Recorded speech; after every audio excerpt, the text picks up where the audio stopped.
बिस्मिल्लाहिर्रहमानिर्रहीम। करोड़ों दरूदो सलाम नबी पाक सल्लल्लाहु अलैहि व आलिहि वसल्लम पर। आज हम थ्योरम 12.1 के ऊपर डिस्कस करेंगे। ये बहुत इम्पॉर्टेंट थ्योरम है जिसे उर्दू की ज़बान में मसला बोलते हैं। इसमें बच्चों को बहुत ज़्यादा प्रॉब्लम होता है। मैं कोशिश करूँगा कि एक एक स्टेप को, एक एक वर्ड को सिंपल वर्डिंग के अंदर, सिंपल अल्फाज के अंदर समझाने की कोशिश करूँगा और इंशाअल्लाह उम्मीद करूँगा कि अगर बच्चों आप इसको तवज्जो से समझेंगे तो इंशाअल्लाह रटने वाला दौर या भूल जाएंगे। इंशाअल्लाह ये आपको समझते ही जाएंगे और आपको याद हो जाएगा। थ्योरम की स्टेटमेंट में वो क्या कह रहा है, ये हमारे पास यहाँ तक क्वेश्चन आएगा। Any point on right by sector, कोई भी एक पॉइंट लें, किसके ऊपर? राइट बाई सेक्टर के ऊपर। किसका right by sector? Of A line segment, किसी भी लाइन सेगमेंट का। इज इक्विडिस्टेंट, वो एक जैसा फासला होगा फ्रॉम इट्स एंड पॉइंट्स, उस लाइन सेगमेंट के अगर एंड पॉइंट से फासला लेंगे तो। अब ये तो मैंने सिर्फ सरसी पढ़ दिया है। अब मैं एक एक वर्ड की वजाहत करता हूँ कि ये थ्योरम है क्या। राइट बाई सेक्टर क्या है, लाइन सेगमेंट क्या है। तो अब हम देखते हैं कि एक लाइन सेगमेंट के ऊपर जो राइट बाई सेक्टर होता है वो होता क्या है। अब ये मेरे पास एक लाइन है, ये वाली, ये कोई एक लाइन सेगमेंट है। लाइन सेगमेंट ऐसी लाइन को कहते हैं जिसके दो एंड पॉइंट्स होते हैं, यानी कि यहाँ से भी, यहाँ से भी। तो ऐसी लाइन को लाइन सेगमेंट बोलते हैं। अब इस लाइन को बाइसेक्ट, हम राइट बाइसेक्टर की बजाय पहले बाइसेक्ट पढ़ते हैं। बाइसेक्ट का मतलब है इस लाइन के बराबर दो टुकड़े कर दें। अब देखो, बराबर दो टुकड़ों में तो इस लाइन को मैं ऐसे काटूं, आधी लाइन इधर हो जाएगी, आधी इधर हो जाएगी। इस लाइन, ये कोई गिवन लाइन है, इसको अगर मैं काटूं, इस तरह काट दूं, तब भी इसके दो हिस्से, आधा हिस्सा इधर, आधा इधर। अगर एक लाइन को बराबर दो हिस्सों में काट दिया जाए, एक लाइन के बराबर दो हिस्से कर दिए जाएं, तो उसका मतलब होता है बाइसेक्टर। अब राइट बाइसेक्टर क्यों कहा गया है? राइट बाइसेक्टर का मतलब है ये जो हमारे पास एक कोई भी लाइन हो, इसको आपने काटना है बराबर दो हिस्सों में। ये देखो, ये मैंने काट दिया, और किस तरह काटना है? 90 का एंगल बनाते हुए, 90 का जाविया बना के। अगर गिवन लाइन को 90 का एंगल बना के काट दें तो उस लाइन के ऊपर जो वो सीधी लाइन होगी उसको हम कहेंगे ये इस लाइन के ऊपर राइट बाइसेक्टर है। अब वो थ्योरम के अंदर यही कह रहा है कि ये जो राइट बाइसेक्टर आपने लिया है, इसके ऊपर कोई पॉइंट पी लें। फॉर एग्जांपल मैं यहाँ ले लेता हूँ, ये एक लाइन सेगमेंट ए बी है। इस लाइन सेगमेंट ए बी अगर राइट बाइसेक्टर के ऊपर कोई पॉइंट पी लें, उसको ए के साथ मिलाएं या उसको बी के साथ मिलाएं। अगर ए से पी तक फासला फॉर एग्जांपल 2 सेंटीमीटर होगा तो पी से बी तक भी फासला क्या होगा? 2 सेंटीमीटर होगा। अगर फॉर एग्जांपल मैं इस पॉइंट को यहाँ ले लूँ, तब भी ए के साथ मिलाऊँ और इधर बी के साथ मिलाऊँ, अगर यहाँ 1 सेंटीमीटर डिस्टेंस होगा पी से ए तक, तो यहाँ भी क्या होना चाहिए? 1 सेंटीमीटर होना चाहिए। तो बच्चों, मैं उम्मीद करता हूँ कि आप थ्योरम की स्टेटमेंट को समझ चुके होंगे। कि अब मैं दोबारा एक दफ़ा बता देता हूँ कि ये अगर हमारे पास कोई एक लाइन सेगमेंट हो, उसके ऊपर परपेंडिकुलर बाइसेक्टर यानी कि राइट बाइसेक्टर हम लें और उस राइट बाइसेक्टर के ऊपर कहीं कोई पॉइंट पी लें, फॉर एग्जांपल यहाँ पे लें, उसको इसके ए एंड पॉइंट और इधर वाला एंड पॉइंट से मिलाएंगे तो ए का पी से फासला और बी का पी से फासला क्या होगा, वो सेम होगा। अब थ्योरम के अंदर तीन चीज़ें होती हैं। थ्योरम के नंबर की डिवीजन किस तरह होती है, थ्योरम के नंबर्स को डिवाइड किस तरह किया जाता है। आपके पेपर के अंदर जो थ्योरम आता है, जो मसला आता है, वो 8 नंबरों का आता है।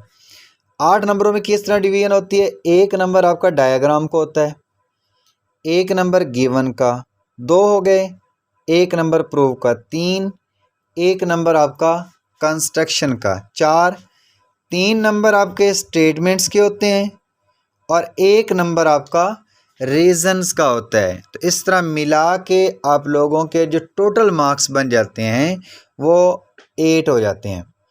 लेकिन एक चीज़ का आपने बहुत बहुत अच्छी तरह ध्यान रखना है कि जो थ्योरम की डायाग्राम है वो आपकी 100% ठीक होनी चाहिए।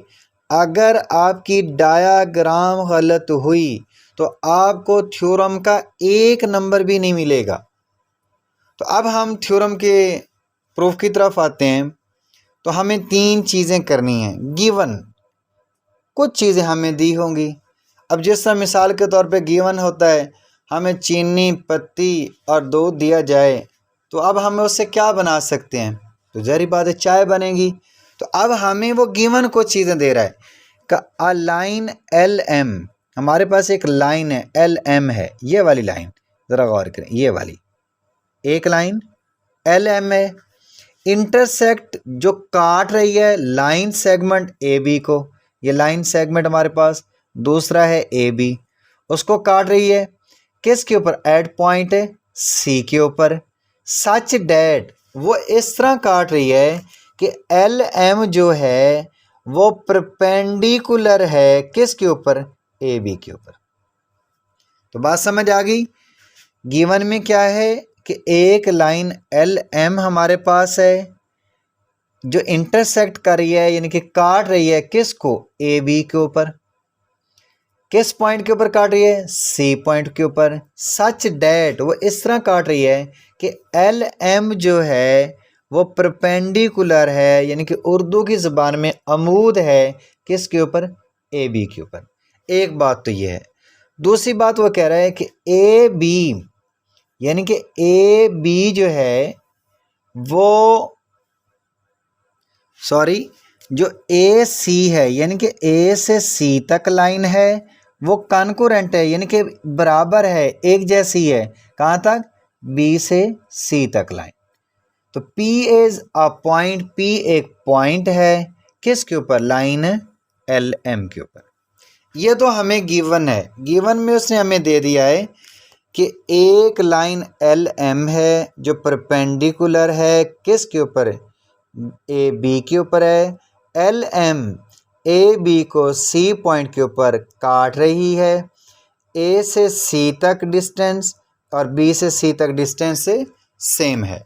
अब हमने साबित क्या करना है, हमारा प्रूफ क्या है, पी से ए तक का डिस्टेंस और पी से बी तक का डिस्टेंस इक्वल है। पी ए कॉन्करेंट है पी बी के यानी कि पी ए बराबर है पी बी के। कंस्ट्रक्शन क्या है, बनाया मैंने क्या है, पी को ए के साथ मिला दिया, पी को ए के साथ और पी को बी के साथ मिला दिया। अब हम प्रूफ की तरफ आते हैं। स्टेटमेंट्स क्या हैं, स्टेटमेंट्स का मतलब है उर्दू की ज़बान में बयानात। स्टेटमेंट, मैंने किसी के बारे में बयान दे दिया, वो जी बड़ा अच्छा आदमी है, रीज़न बताओ भाई क्यों है, आपने कह दिया बड़ा अच्छा आदमी है, तो रीज़न्स दलील। अब आगे मैंने बताना भी है कि वो अच्छा है तो क्यों है, क्या वजह है। यही वो कह रहा है कि एक ट्राई एंगल, ये जो अलामत है triangle A C P, A C और पी, ये एक ट्राइंगल बन रही है, ये मेरे पास ये वाली ए सी पी कोरस्पॉन्ड्स करती है, मुताबिकत रखती है बी सी और पी से, इस वाली ट्राइंगल्स के साथ। अब ये जो सिंबल है मुताबिकत, कोरस्पॉन्ड्स करती है किसके साथ, ए सी ट्राइंगल और बी सी ट्राइंगल कोरस्पॉन्डिंग्स हैं, कोरस्पॉन्ड्स करती हैं, मुताबिकत रखती हैं। इसका क्या मतलब है, अब ज़रा हम इस चीज़ को समझते हैं। अब हमारे पास एक कमरा है, फॉर एग्ज़ाम्पल ये वाला, ये कमरे की, इस कमरे में ये कमरा और ये कमरा, ये दोनों सेम हैं, दो भाइयों के कमरे हैं।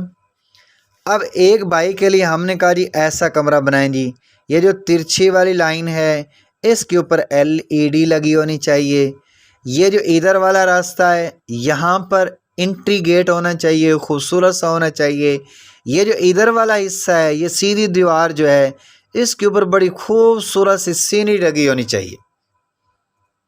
तो अब जो दूसरे भाई का कमरा है वो बिल्कुल इसी तरह तैयार होना चाहिए। इसका मतलब इसकी ये वाली जो दीवार होगी उसके ऊपर सीनरी होगी, ये वाला जो होगा आपका मेन एंट्री गेट होगा जिसके ऊपर एंट्रेंस रखेंगे हम। तो ये वाली जो दीवार है उसके ऊपर हम क्या लगाएंगे, LED।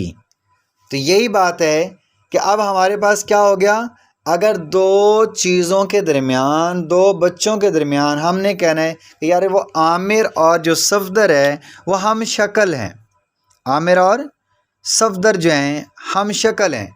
इसका मतलब आमिर का नाक सफदर के नाक जैसा, आमिर के कान सफदर के कान जैसे हैं, आमिर का चेहरा सफदर के चेहरे जैसा होगा। अगर इनमें से एक चीज़ भी उलट हो गई, आमिर का नाक सफदर के नाक से अगर मुताबिकत नहीं रखता होगा तो वो आपस में आमिर और जो सफदर हैं वो हम शक्ल नहीं कहलाएंगे। तो इस तरह यही है, क्यों है जी ये कोरस्पॉन्डेंस क्यों है, क्योंकि ए सी कॉन्ग्रुएंट है बी सी के, ए सी वाली लाइन और बी सी वाली लाइन हमारे पास कॉन्ग्रुएंट हैं, एक जैसी हैं। क्यों है, वो गिवन है। अगर ये गिवन है तो इसका मतलब जो एंगल इस ए सी पी के अंदर बन रहा है वो वाला एंगल और इस ट्राइंगल के अंदर जो एंगल बनेगा वो वाला एंगल सेम होगा। क्यों सेम होगा, क्योंकि गिवन है पी सी, ये वाली दरमियान वाली लाइन ये परपेंडिकुलर है किसके ऊपर, ए बी के ऊपर।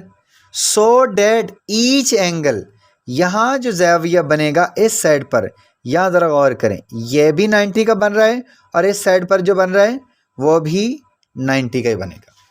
क्यों 90 का बनेगा, क्योंकि पी सी ये दरमियान वाली लाइन एक कॉमन लाइन है।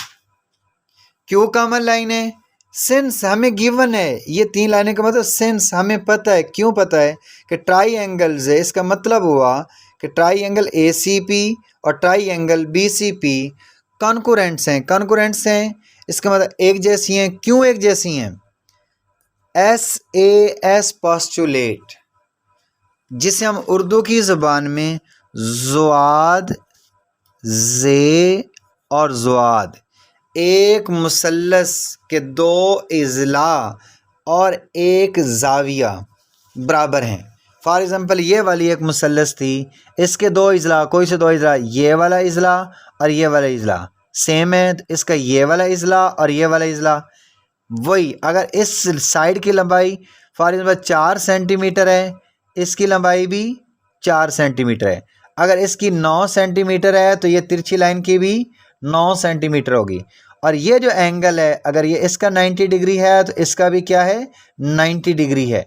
इसको हम कहते हैं दो साइड्स और एक एंगल आपस में क्या है, सेम है। किन के सेम है, कोरस्पॉन्डिंग ट्राइंगल्स की वजह से, corresponding sides of A congruent triangles. तो हेंस हमें साबित हो गया कि पी से ए तक जब सारी बातें, एंगल भी सेम हैं, उनके दरमियान उनकी साइड्स भी सेम हैं और पी सी भी कॉमन है, इसका मतलब ये साबित हो गया P से A तक डिस्टेंस और P से B तक का डिस्टेंस सेम होंगे, कॉन्ग्रुएंट होंगे। तो सो PA कॉन्ग्रुएंट है किसके? PB के।